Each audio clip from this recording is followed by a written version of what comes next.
Hello and welcome to Stories, the True and the Fictional, the variety show that revolves around one central theme, stories and the people that tell them. If you haven't done so already, hit subscribe and ring that notification bell. And hey, if you're feeling up for it, leave a comment down below, let us know you subscribed and we will give you a shout out. Hallo and herzlich willkommen. That's hello and welcome in German. Okay. Just thought I tried something new. No, well, hey, look, if you want me next time, I can bring up a list of all the people from all around the world because we know I'd where like they're we can just say hello to them in their own language. We had two downloads from Russia, so I don't know if you want to. Maybe they're looking for some information. Since ScoMo said you're not allowed to come to Australia, Putin. Yeah, I know. What a big man! Like what a hero! Like that's really, that's something that's gonna. Yeah, Putin's probably gone. Well, can't come. I can't come to Australia anymore. I'm just going to take over in my. Yeah. He's in his Parliament House or whatever the equivalent is, and he's just like his bags are packed, and he's like, yep. "Oh no, where do I go now?" And then he goes off and kills a bunch of Ukrainians for fun. So yeah. Anyway. Wow. Yeah. Okay. Welcome to another episode.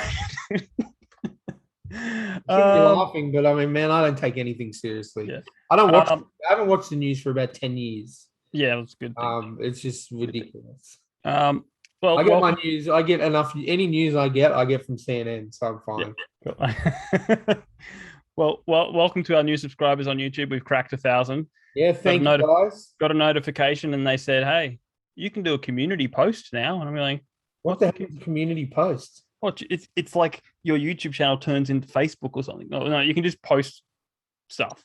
Oh, cool. And then they can comment. Pretty much what we've been doing. Oh, okay, yeah. Basically, you can do what you do on Facebook, but on YouTube. Either way, thanks everyone for subscribing because we hit that 1K, which is quite an achievement. So we really appreciate it. And if you've noticed, you probably noticed Wade Simmons' episode dropped. Is doing really well. He was a real nice guy. I didn't put it on the Apple Podcasts and all that because the audio is a bit it's just hard to listen to. But if you're watching it, I don't know. Maybe it's a mental thing, but I could just understand it more. And I put up what he's talking about, like the subtitles and stuff like that. But no, it was a very good chat. It seems so long ago. Yeah. Well, it was. Next Wednesday is Joanne Richards, who was a 7 times married. Oh, I was like, did we talk to 7 times married, and she's heaps into the UFO stuff. So if that's your jam, check it out because it was a very interesting chat. Definitely was. I apologize about my lack of energy at the moment. I'm on day 3 of no sleep, but I'm going to try and put it together for you guys. So. Well, then let's wake you up with some jokes told by you. Music. Jamie, I was as I said, I haven't been sleeping. I've been having a rough few nights. I flicked on the TV and I watched a documentary last night about how ships are made. Yep. Riveting. And then you know what? You know how you get all those weird things that are on at like 3 a.m. on the normal channel. So I flicked over to the Home Shopping Network, and they were selling some weird stuff, man. They were selling a roof. Do you know how much the roof cost? Nothing. It was on the house. I saw that one coming. Well done. And just finally, like I mean, man. You know how you've got some of those action stars that are starting to get a bit old? They're making straight-to-video classics like Nicolas Cage and Bruce Willis. And I saw an interview with Sylvester Stallone last night, and he was talking about a new movie, and he said, "I'm making a movie about composers. I'm playing Beethoven." Yeah. And he had his co-star Jean-Claude Van Damme. He said, "No, I'm going to be Mozart." And then Arnold Schwarzenegger said, "Stop it, guys! I'm not going to say it." I'll be back. Yeah, that was actually one of the first time I heard anything like that. It was literally a picture of Arnold Schwarzenegger playing a violin. and he's got his big smiley grin, and he's like, "I'll be back." Very good. Yeah, so they're my dad jokes for the week. Well, I'm doing the Ryan thing. I've got two stories, but they're not really stories. They're fun facts, interesting facts that I thought I would hit you guys up with. Did you know, Ryan? No. Okay. Well, let me enlighten you. Before they were, do you know what they were before there were alarm clocks? What they used to do? Probably some like mousetrap like game contraption. No, they had people called knockers up. Okay. Who were hired to shoot dried peas out of blowguns at people's windows. Oh wow! But they still have those. They're just usually bronze guy from New Jersey's coming out of nightclubs, and then they go find a girl. I'm gonna knock you up. Yeah. No, well, I did immediately think of that movie with that actor I don't like, Seth Rogen. Seth Rogen, yeah. Yeah, but my question is, who wakes up them to wake up? It reminds me of that Simpsons episode where Lisa's questioning the police. She's like, "Who polices the police?" And Homer's like, "I don't know, Coast Guard."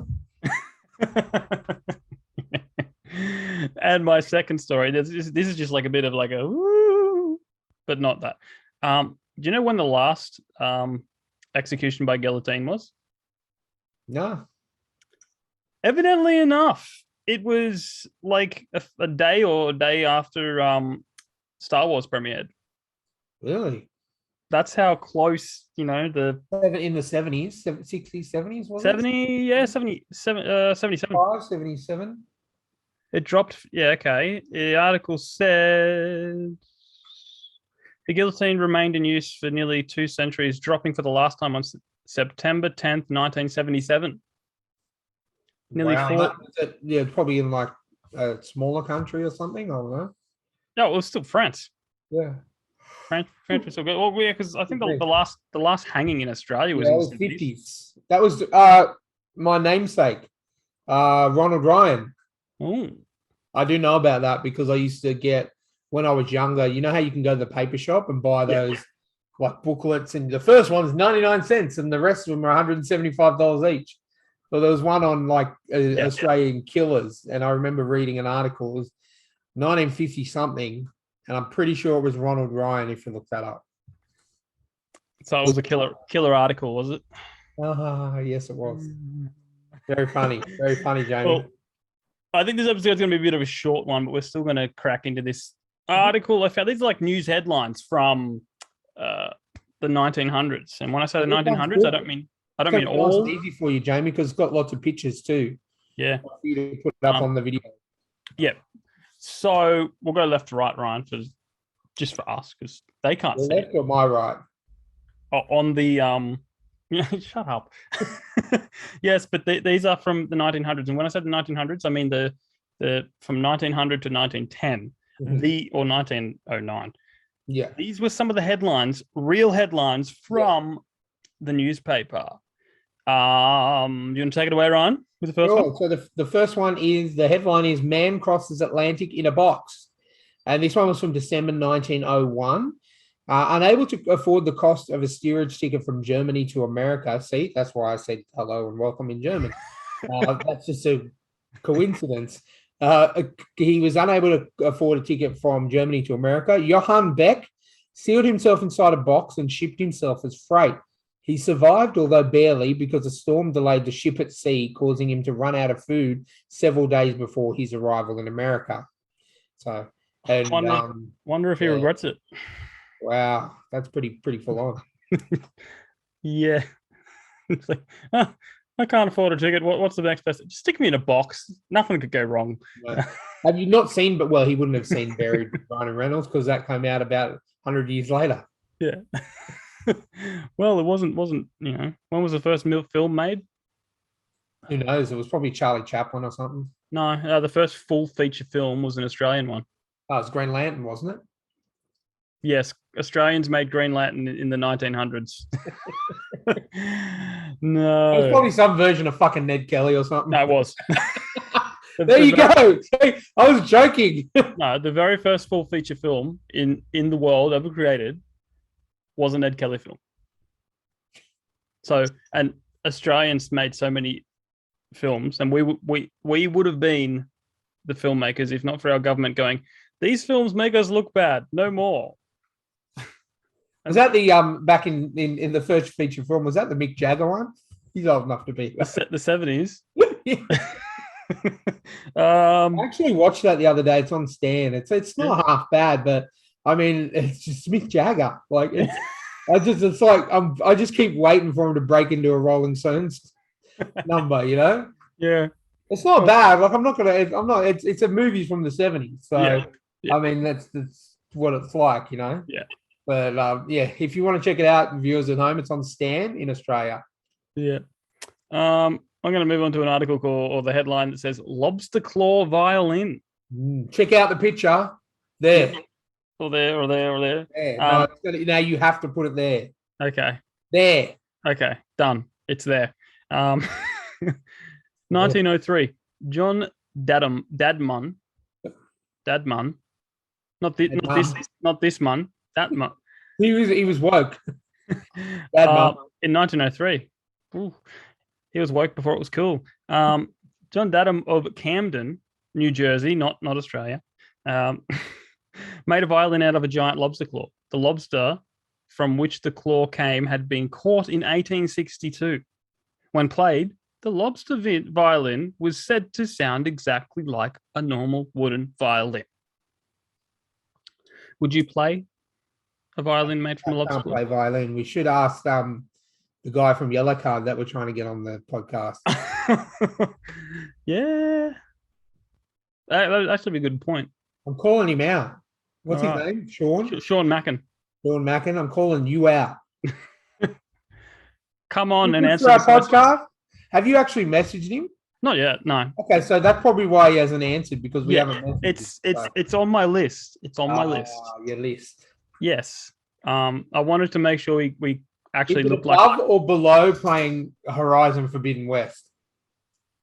Hey, I've not been playing it that much. I had a good session today, but I've just not been playing it that much. But my point is, I want to make him think we have listeners and watchers before I ask him. So let's just hope he doesn't watch this episode where we talk about.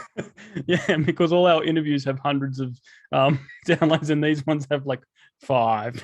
Yeah, well, you know what? You know what that's saying. People don't want to hear us. They want to hear famous people. Well, they're missing out.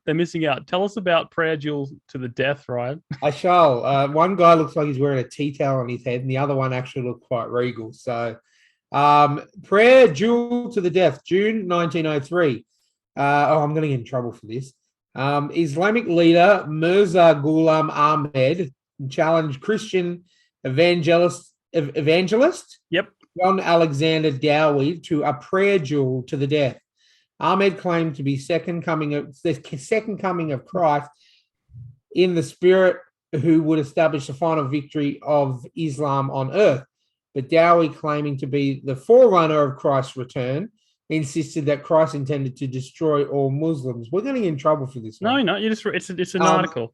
Ahmed, in announcing the duel, declared God would reveal which one of them was telling the truth by killing the liar first. Dowie died in March 1907. Ahmed died a little over a year later. You know what this reminds me of? What? Back in the day, the early 2000s, in the WWF, Vince McMahon, the owner, and his son Shane challenged Shawn Michaels to a tag team match, and Shawn Michaels' tag team partner was going to be God. And God didn't show up. Oh, okay. He got his ass kicked. So Shawn Michaels had recently found God and gotten over his demons of alcoholism and drugs. So, you know, what a better way to celebrate that by the owner of the company that you're working for making fun of you, making your tag team partner God. Yeah. And they literally did like a shining light at the start when you come out. The cliche.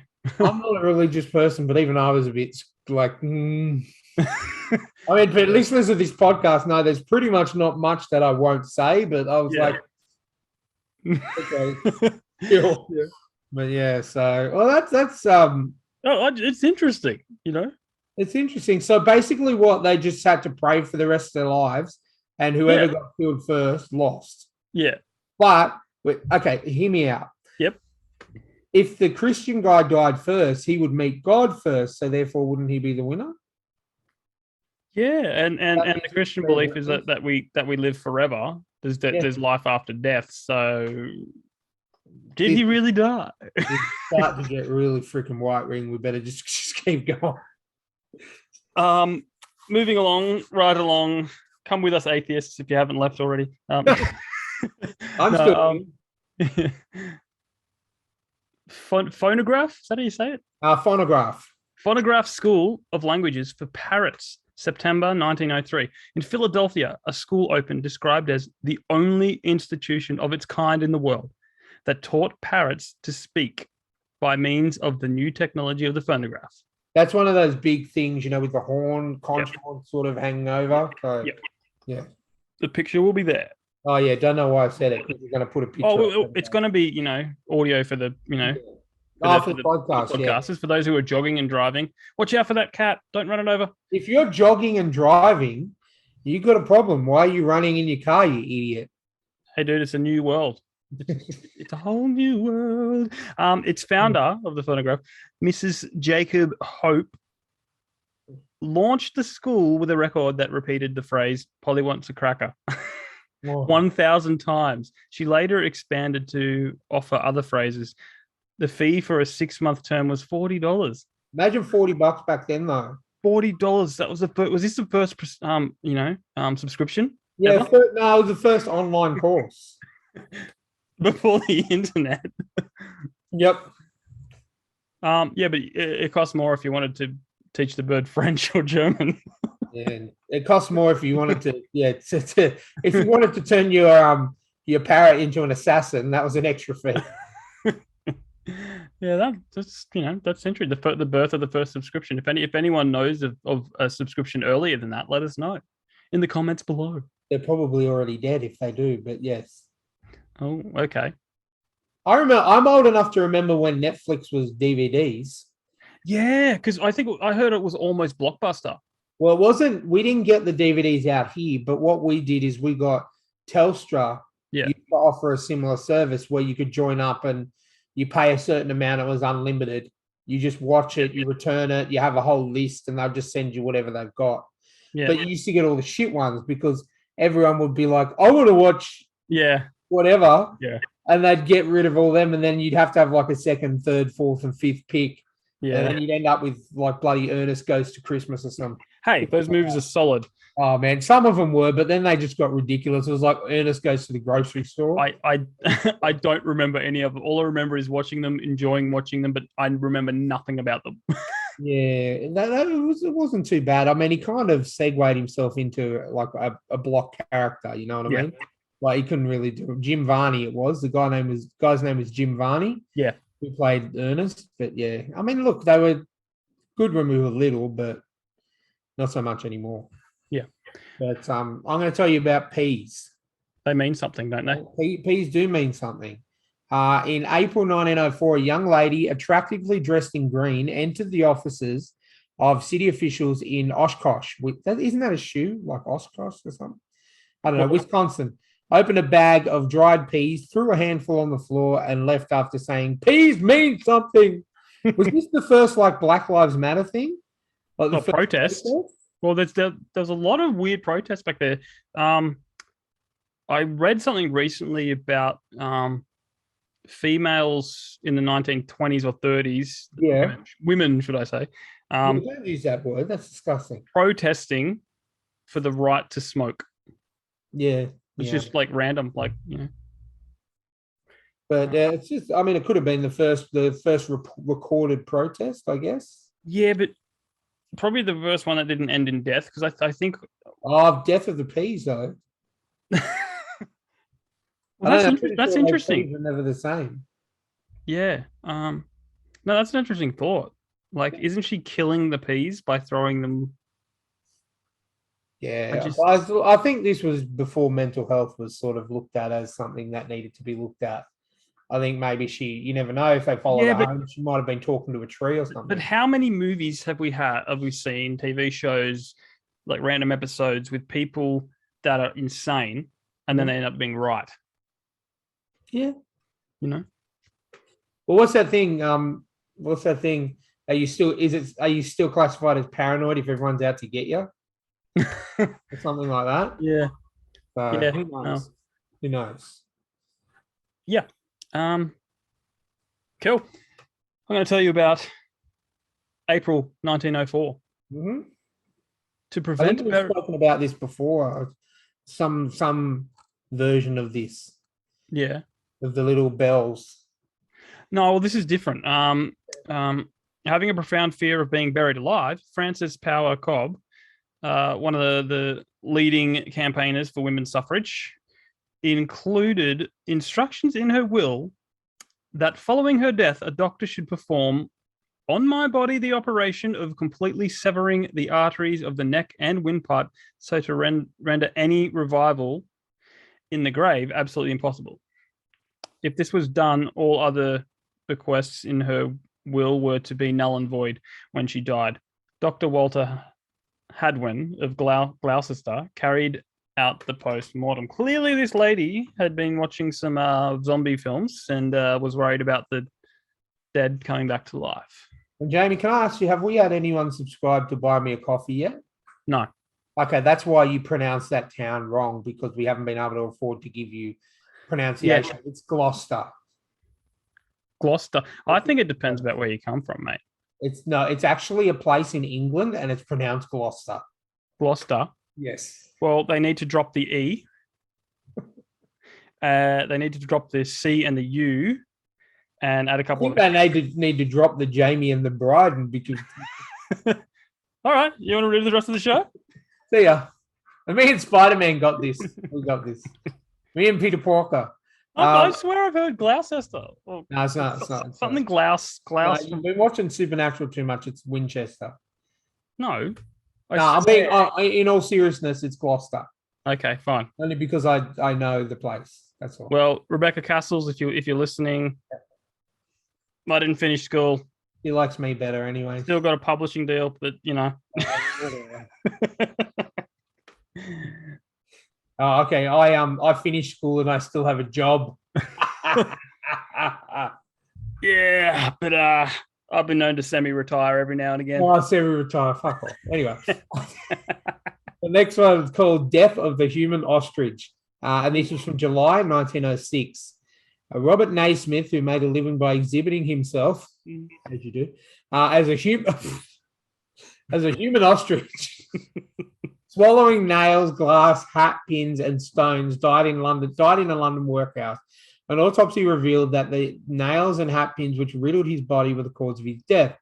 They were found in his liver and kidneys, but the largest number was found in his intestines, and that would do the damage.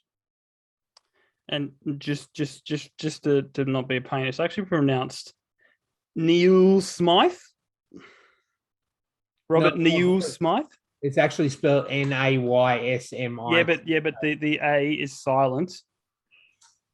I'm kidding. But how many ostriches eat nails and glass? Ostriches, they just eat anything.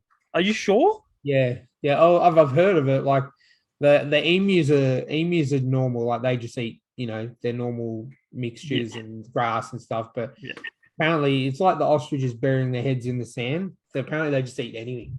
Oh, okay. Yeah. I don't know. I'm just making the whole thing up right now. Well, no. Well, I think. You know what? I'm going to Google it. Are you? Yep. What do ostriches eat? You can read your one. Do ostriches eat rubbish? I'll tell you about a flying machine like a wasp. October 1906. 3 Belgian inventors claimed to have built a flying machine shaped like a giant wasp. They called it the I'm not even going to try that word. Ostriches eat whatever is available to them. Oh, okay, there you go.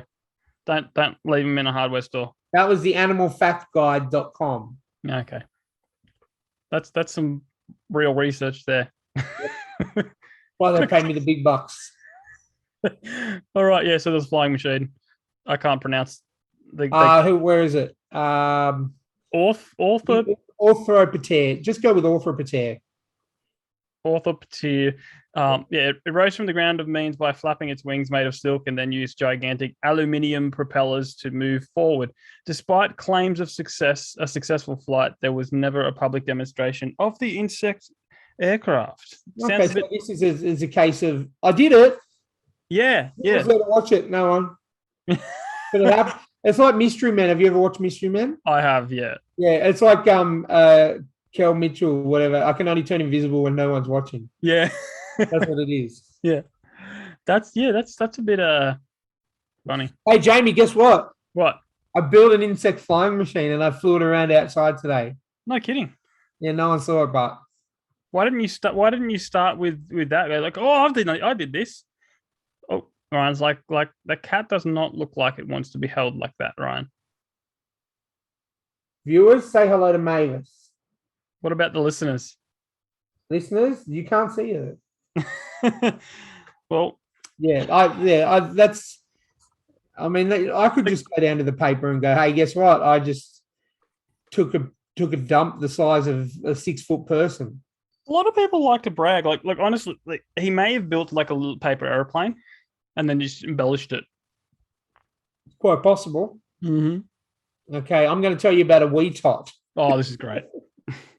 Okay, November 1906, a small child, barely 3 years old, was brought into a Swiss court charged with the crime of stealing 2 penny toys dangling from the doorway of a shop.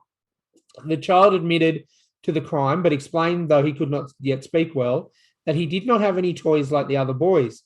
The magistrate was unmoved. He sentenced the child to 3.5 months imprisonment. As the parents cried for mercy, he shouted at the gendarme, "Remove the prisoner!" All right, kiddies out there, if you're listening. And that man was released 3.5 months later and went on to massacre the West as Adolf Hitler. No, I want to know more about the magistrate. Was he having a bad day, or what kind of a prick do you have to be to sentence a 3-year-old kid? He just pinched a couple of toys because his mum and dad couldn't afford it, right? And you know what? No. You're going to jail for 3.5 months, you little turd. Probably just to see if he could. Seriously, man. If that happened now, imagine the outcry. Oh, yeah. Judge Judy did that. Yeah. You know? Judge Roy Bean. Be like, no. There'll be a Law and Order episode for sure. Oh, yeah. Oh, that'd be amazing. Harry would be into that. Harry from Resident Alien. Yes, for everyone that had listened to our Resident Alien rewatch, watch season 2. It is phenomenal. Oh yeah, 100%. It is all new level. It is. They have lifted the game. Hilarious. I'm going to tell you about something that happened in February 1907. Yep. The title is "Wins Headstanding Wager, Loses Life." In St. Joseph, Missouri. Did I pronounce that right? Yeah, you did actually. Harry Stilson made a wager that he could stand on his head for 20 minutes, most of the time without the support of his hands. He proceeded to win the bet and set a new local record. But the next morning, he fell unconscious and died soon after. Physicians attributed the cause of death to congestion of the brain, a result of standing on his head for too long. That'll do it. Blood rushing. Yep. Yet Spider-Man's still alive. He doesn't stand on his head, though. Oh, he doesn't stand on his head? No. And he's constantly moving. He doesn't just stand. He doesn't just stand. Even if he's upside down, he doesn't just hang there for like 24 hours. Tom Holland did, apparently. Well, like a whole day shoot of hanging upside down. He's a freak of nature. Very talented man, Tom Holland. Anyway, let me tell you a story from May 1907. Joseph Belgic, on trial for abandoning his wife, explained that he fled because she beat him, whipped him, made him sleep under the bed, and fed him cold victuals.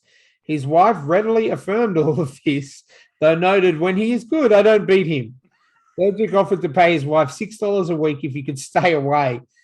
But because his wife was unwilling to trust him to make the payment, the court ordered him to return home. Oh, another subscription. But they turned down the subscription. Man, What about kind of like such a reverse of yeah. you always hear about the men being Yeah. lingerie. Yeah. No, well, apparently it still happens. You just hear of it less. Yeah. But you know, reminds me of Rocco's Modern Life. Remember Rocco's Modern Life? Do you remember his neighbor? Never watched it. You never watched Rocco's Modern Life? No interest.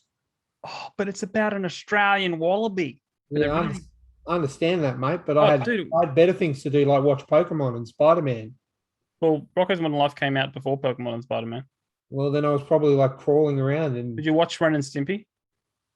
Yeah, I didn't really like it though. Oh, see ya. See ya. Well, let's finish up with another wedding story. Wedding foiled by bride's scream. September 1907. The wedding service of Belle Cruz. Kraus. No, because Kraus is spelled differently. It's Kraus, trust me. Bella Kraus and Percy Bicelimbalago. Bizzle. There's no Z's. Bissell. Bissell. Bissell. Bissell? Yeah. Okay. Well, it came to an abrupt halt when they couldn't pronounce each other's names. When the bride, standing at the altar, suddenly screamed, "Save me, save me. He's got a revolver in his pocket, and he threatened to shoot me if I didn't marry him." Turns out it was just his erection. That's where the phrase, "Is that a gun in your pocket?" or probably. Yeah, the Reverend tackled the bridegroom and the bride fled the church. Police later put the pistol-packing bridegroom on the train out of town. It wasn't that embarrassing when the Reverend tackled him and played with his tackle. And he wanted to have a shotgun, so we could call it a shotgun wedding. But do you actually know what the meaning of a shotgun wedding is? Yeah, I do. What is it? It's like when someone gets knocked up, and then why they call it a shotgun wedding? Because the father of the knocked up daughter gets a shotgun and goes. That's how, believe it or not, that's actually a true story. That's how the phrase "shotgun wedding." Yeah, no. Like I'm aware. I'm aware. They had it. There was a show on Apple TV called Schmigadoon. Yeah, it's like a full campy musical. It's very, very quite brilliant, but it's full on proper musical. And there was a guy in that with the shotgun. He was like, "You're gonna marry my daughter," but it was like so cliche. Speaking of musicals, don't watch West Side Story. I did watch it. It's horrible. Look, it's a movie that didn't need a remake. Yeah, I know. Well, it's almost a carbon copy, but they changed one word. But I hate it. I love West Side Story. Yeah, obviously big surprise there. Gay man likes musicals, but I like musicals. Story. But that was I watched the whole 2.5 hours of it. I hated it. Absolutely hated it. It was unnecessary because they filmed they set it in the same time. You know what I would have rather, Jamie? I would have rather they did what they did with Hamilton and filmed the live stage show. Yeah. Hamilton was brilliant. And I think you got a different perspective from, they filmed that obviously from the stage show. Yeah. I think they would have it would have come out, would have done a lot better. I honestly would love to see Hamilton done like they did the Les Mis one with Hugh Jackman. Yeah. Like the live action, Apparently Lin-Manuel's got a new one out that's just popped up on Binge and called Into the Heights. Yeah, I heard it didn't do too well. Didn't it? Okay. I haven't watched it myself. But it is Lin-Manuel Miranda. It's already kind of got me ready to kind of watch it. And I love Tick Tick Boom. Yeah. And obviously I love Hamilton. Yeah. They're both done by him. So yeah. But look, it may be good. Like I just heard that they didn't like it for some reason. Well, look, I might be a crash test dummy maybe tomorrow. You just gotta remember, people absolutely hated Hellboy, the 2019 one. Yeah, 2019. Yeah. As someone who's read the comics, I quite like that movie. Me too. But I've watched it multiple times. I've bought it on 4K. I've watched it multiple times. I love it. But you know what? At least we've got that. I know we're not getting a sequel, but I mean, I can go back and watch that whenever I want. So it all comes down to wrong release. So I might, yeah, exactly. I might, seeing as I'm working from home tomorrow, I might have it on in the background while I'm working and see if it's any good.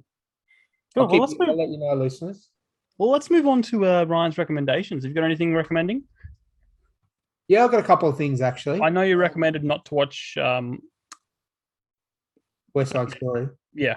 Yeah, definitely. Just don't watch it. But that's a non-recommendation. But couple of things. I watched a animated series on Prime. Now this is kind of it's The Boys, which I love.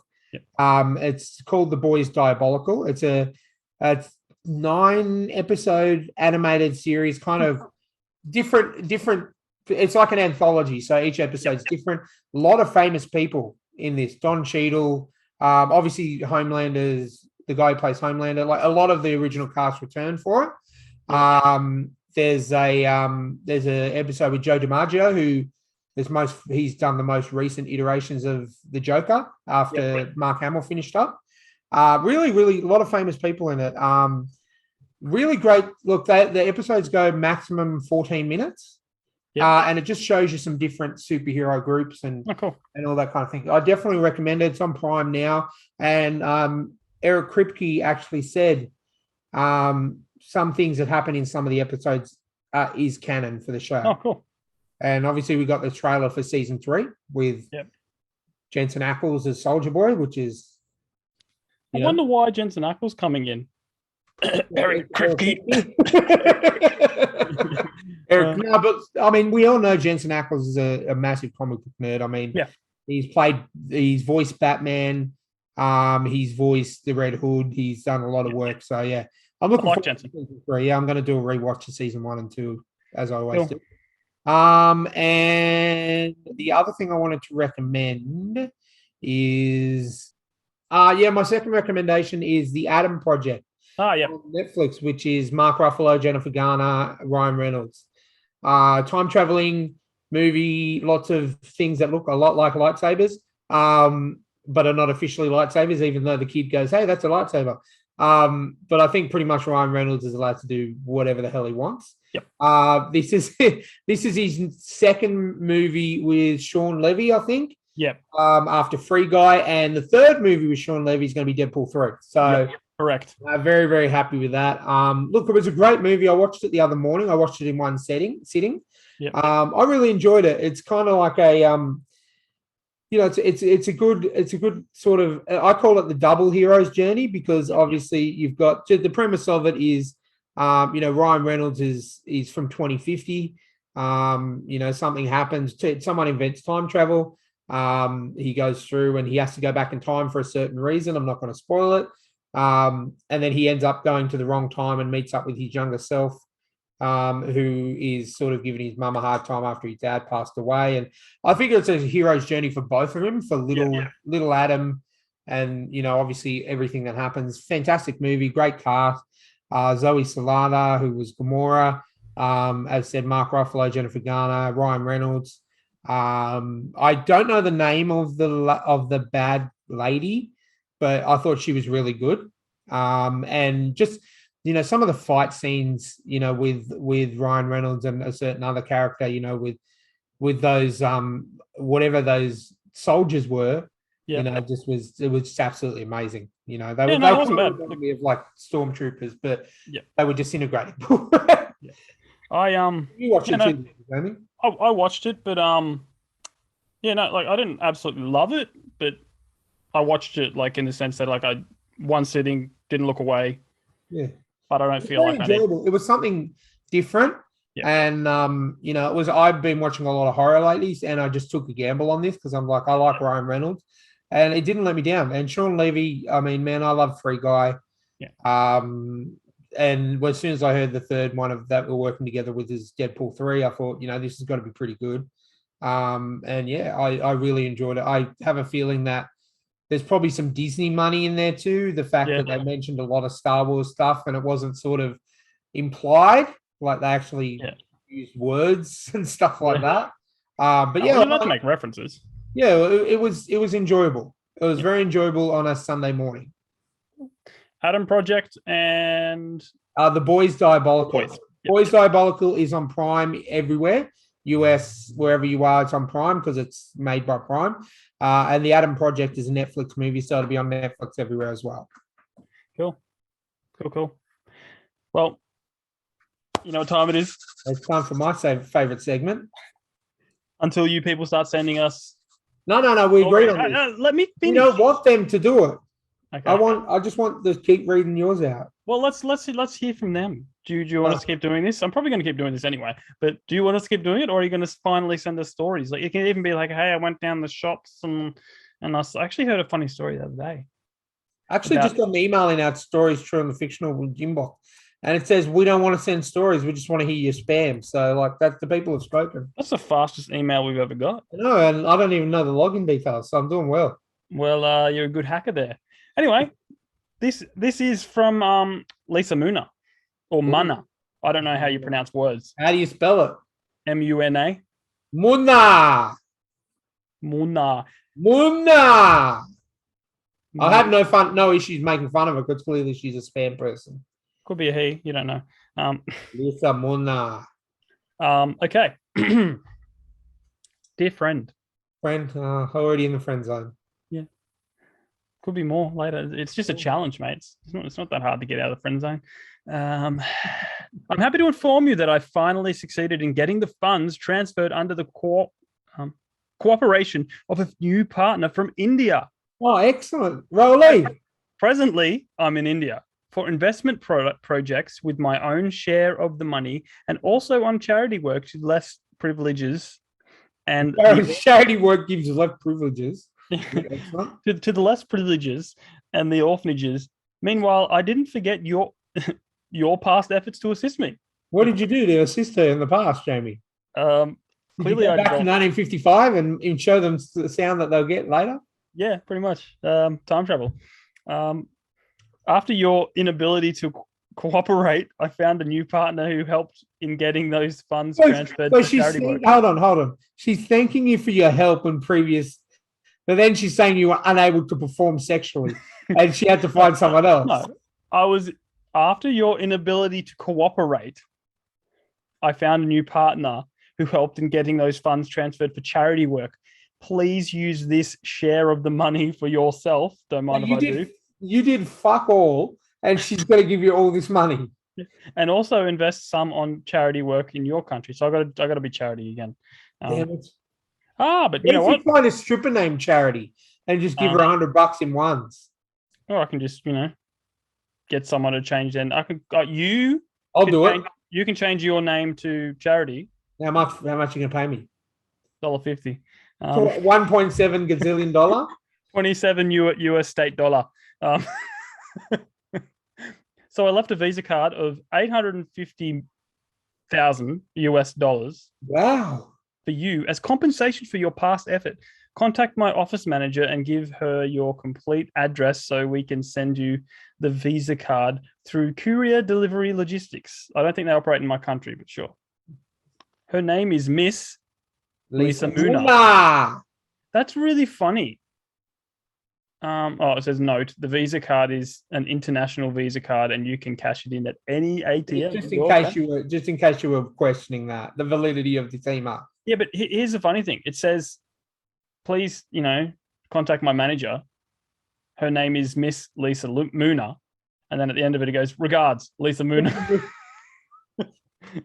So she's basically saying, holler at me. I'll give you a Visa card with $850,000. If you give me your address, baby. Yeah. I want to believe that there's two Lisa Munas. And they're both the same person from different time zones. No. They're variants, and one's just got like one little white hair, or like evil variant has a goatee. See, that's it. See, I don't know if you know. No. I got it. It's the goatee from Community. The black. That's what I was saying. That's what I said. The evil goatee means from the evil dimension. Evil timeline. Yeah. That's what I'm slowly getting phased out with evil Ryan because I'm slowly getting the evil goatee. Oh, there you go. Well, there you More have likely, I just couldn't be bothered shaving, and I work from home 3 days a week. So that's how I grew my beard. Yeah, that's how you grew your hair too. What do you mean? You don't have any. I don't grow hair. Yeah. I grow a beard. You could be the new L'Oreal sponsor. I should. It'd be hilarious. I've always wanted to walk into a hairdresser and be like, just a number one, thanks. Yeah, just jump, sit in the chair, and then take my hat off, and I'll be like, what the? Just have a little off the top, mate. Yeah. So it's like a friend who, everyone does it. Like in one of the supermarkets nearby, Richmond Marketplace, they used to have the ear testing places, and they'd come out and they're like, "Hey, do you want to have your ears tested? A free ear test?" And everyone goes, "Sorry." Like, "Oh, do you want to get your ear?" I'm sorry. And you get to 3, and then they're like, "Oh, very funny." Wow. One of those jokes that everyone has to do. Except me, because I am actually deaf. I take offense to that. Do you? Yeah. Okay. The amount of people that have just gone when I've gone, I'm deaf, and they've gone, what? There's actually an old show where I don't remember what it was, but they were annoyed at someone who had a hearing aid, like an old lady or something. Like she was really, really annoying. And so they'd go, "Hey, how you going?" Yeah. And then just start speaking softly. And then she turns the hearing aid up and he goes, "Rah!"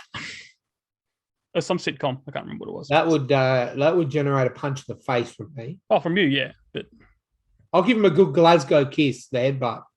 Okay. Oh, nice. I would indeed. Nice. Well, I think that's the end of the episode, Ryan.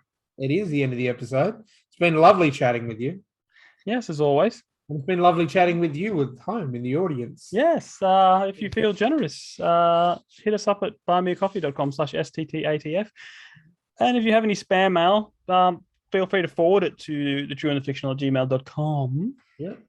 But always, I love Willie. Yeah, we got a few. We beat him in subscribers. Oh yeah, we have. Yes. Not views though. No, but that's all because The Last Jedi is a piece of shit. Yeah. Before we sign off, I'll just let you guys know we got an interview lined up with an Australian. Finally. Yeah. He's a core. You know what? I'm gonna drop a little sizzle. Yep. I've read his book. I've read the whole thing. Top notch. It's set in Australia. It's a freaking detective story set in Australia where they use Australian terminology, and I love it. Yeah. I love it. His name's Jack Roney. Yes. He's a former detective, so we'll have lots of. So, got any cool stories from can we buy some drugs off you? That kind of stuff. Probably not that question, but no, I've read his book because I actually work for a job where my boss is pretty awesome, and when it's quiet, she lets me read. So I read his book in its entirety. I actually paid for it on Kindle. Read it. It is fantastic. It's the Angels That Wept, isn't it? The Angels Wept. The Angels Book Wept. 1. Yep. Fantastic. It's a bit supernatural. It's a bit culty. It's a bit detective story, but it's set in Queensland, I believe, in Lockyer. He's from Brisbane. But yeah, really excited for that one. It should be dropping a week from Wednesday, all being well. Yeah, but like as always, if you know anyone that wants to come on, if you want to come on, we'll talk to anyone. So, yep. Except for Willie. Cool. Is it just the name Willie? No, the guy that gave us shit. Like, so if Willie Nelson rang up and said, "Hey, I want to come on," would you talk to Willie Nelson? I'd be like, "Dude, you hit the bong a little bit too hard, mate. I think you've rung." If the guy that voiced Groundskeeper Willie rang up and said, "I want to come on," would you talk to Groundskeeper Willie? Yeah, but do you know he's not Scottish? Yeah, I know that. Okay, but yes, I would talk to him. Yeah. Can't think of any other Willies. I called someone Willie about 10 minutes before I fist bumped him. Will Arnett. Remember Will Arnett? It was, I must say, it was the Sydney premiere of Teenage Mutant Ninja Turtles, the crappy Michael Bay films. But, I was still excited because it's Ninja Turtles. And Megan Fox was there and Will Arnett was there. An Australian crowd was just pathetic. Like they tried to warm people up before they arrived because they did the whole green carpet. Yes, it was actually green. and they had everyone there, and they're like, all right, when they come, we just want everyone to go, woo, yeah, be excited. And it was literally that they got out of the car and they're all dressed up fancy, and everyone's like, woo, yeah. Anyway, mate, the other day, it was so that. So then we're sitting in the theater, and everyone's like, same thing, and I just go, Willie, just because someone had to do something, and then I guess he liked it because he gave me a fist bump. So hashtag true story. I think I might have found my cure for insomnia from that story. Willie. Yes. Crappy film, that turtle movie, but well, look, you've got the Seth Rogen one to look forward to now. Oh gosh. It's only gotten worse. It has gone downhill since 2007. I'll just say that. Yeah. I agree. That last good one was the animated, the TMNT animated one. Yeah. That was great. I watched that recently. Yeah, I absolutely loved it. I watched it 4 times in the cinema. But what I snuck out of work early just to go and watch it. Yeah, I came down with something, not COVID because it was a long time ago, but I came down with something. Yeah. Back when it was a lot harder to have a sick day. Yeah. Now you can just say I've got cold and flu symptoms, and they don't come in from.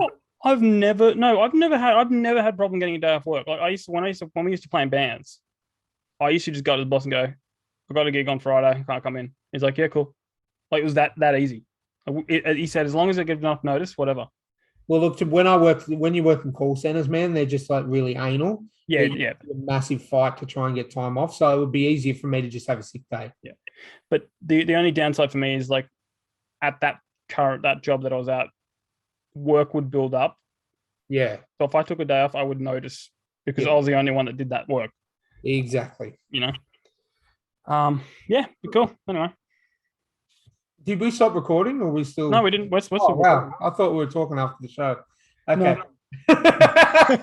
All right, guys. Thanks for listening. Buy us a coffee, damn it, you tight asses. I need a coffee. I'm not sleeping. Yeah. And if you want to buy me a coffee, I'll just pass it on to Ryan because I don't drink coffee. I don't drink coffee either. But buy me an energy drink. It's actually not a coffee. The website's called Buy Me Coffee, but you can sell anything. So I said, but it's a story. I think I said it's a story. Buy us a story. Because we're story. It's topical. We'll give you a shout out. Peace out, everyone. See you next time. See you next time.